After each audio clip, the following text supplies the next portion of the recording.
मुत्तहदा जिले नलगुंडा के सीनियर कायद पीसीसी के नायब सदर और तेलंगाना के जहदकार डॉक्टर चेरुकू सुधाकर ने बीआरएस पार्टी में शमूलियत इख्तियार कर ली।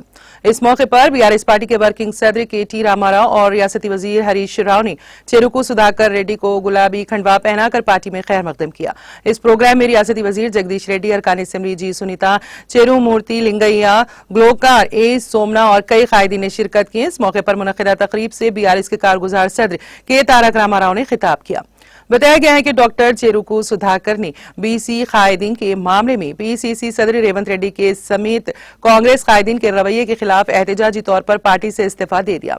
उन्होंने जुमा को ऐलान किया था कि वो इस्तीफा दे रहे हैं क्योंकि उन्हें लगता है कि इज्जत नफ्स के बगैर सियासी सफर बेसूद है, चाहे उनके पास कोई ओहदा ही क्यों न हो। उन्होंने तनकीद करते हुए कहा कि कांग्रेस पार्टी पोंगुलेट्टी श्रीनिवास रेड्डी जैसे लोगों को तरजीह दे रही है जिनकी माली मदद है, और वो मधुयाक्षी जैसे बीसी कायदीन की तजलील कर रही हैं और जिल्लत आमेज काम कर रहे हैं।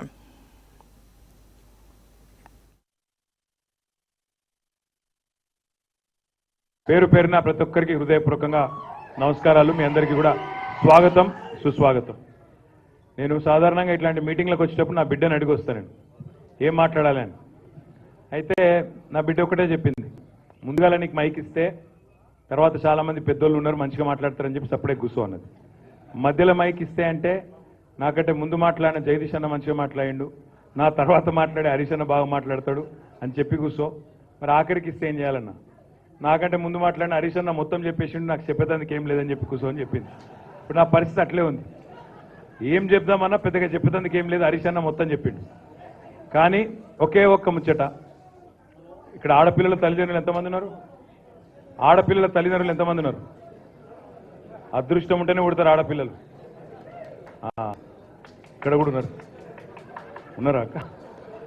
ఎందుకు అడుగుతున్నా అంటే ఇప్పుడు మన ఇంట్లో పుట్టిన ఆడ కూతురికి మన చెల్లె కావచ్చు, మన బిడ్డ కావచ్చు, మన కోడలు కావచ్చు, మేనకోడలు కావచ్చు, పెళ్లి చేయాలి అంటే ఎంత ఆలోచన చేస్తాం? ఎవరికైనా ఇయ్యాలంటే ఎంత ఆలోచిస్తాం?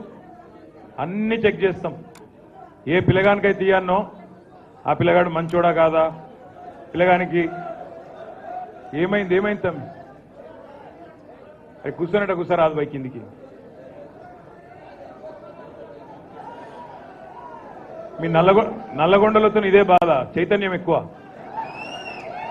కాబట్టి ఒక ఆడపిల్లని కిన్నా మనం ఒక ఇంటికి అన్నంటే ఒకటికి 10 సార్లు ఆలోచిస్తాం।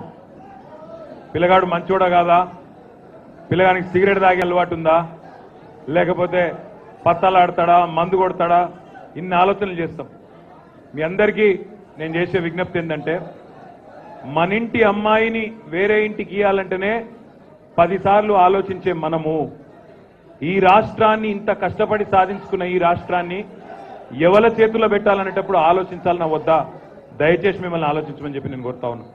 ఈ వేదిక మీద ఈరోజు సంతోషం ఏంటంటే చెరుకు సుధాకర్ అన్న 46 రోజులు ఆనాడు ఉద్యమంలో జైలు శిక్షను అనుభవించి ఆనాటి నిరంకుశ ప్రభుత్వం కాంగ్రెస్ ప్రభుత్వానికి వ్యతిరేకంగా నిర్బంధంలోంచి కూడా గట్టిగా పోరాడిన చెరుకు సుధాకర్ అన్న ఇవాళ మనతోనే ఉన్నాడు।